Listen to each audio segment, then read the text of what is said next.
Welcome to the Slop Farm. Enjoy the video. In this video, I will explain how to program your Dodge key fob.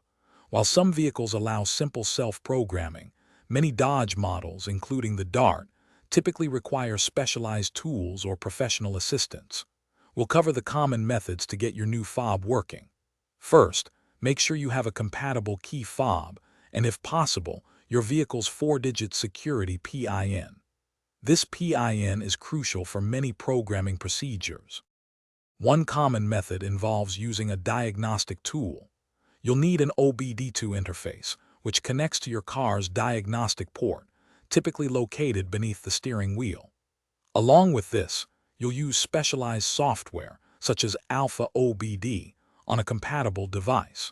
Once connected, the software will guide you through the steps, prompting you to enter your vehicle's 4-digit security PIN to begin the programming sequence for your new key fob.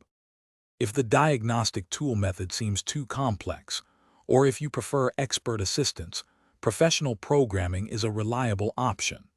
A certified automotive locksmith can often program your new key fob quickly and efficiently, usually at a more affordable price than a dealership. Dealerships also offer this service, possessing all the necessary equipment and up-to-date software to ensure your key fob is correctly linked to your vehicle's system. Once programming is complete, it's time to test your new key fob. Check all its functions: lock, unlock, and the panic alarm. If it doesn't respond, first try replacing the battery, as a weak battery is a common issue. Most fobs use a CR2032 coin cell. Always ensure all vehicle doors are securely closed and the ignition is completely off before testing. If issues persist, re-verify the programming steps or consult a professional. Thanks for watching. Consider subscribing if we helped you today.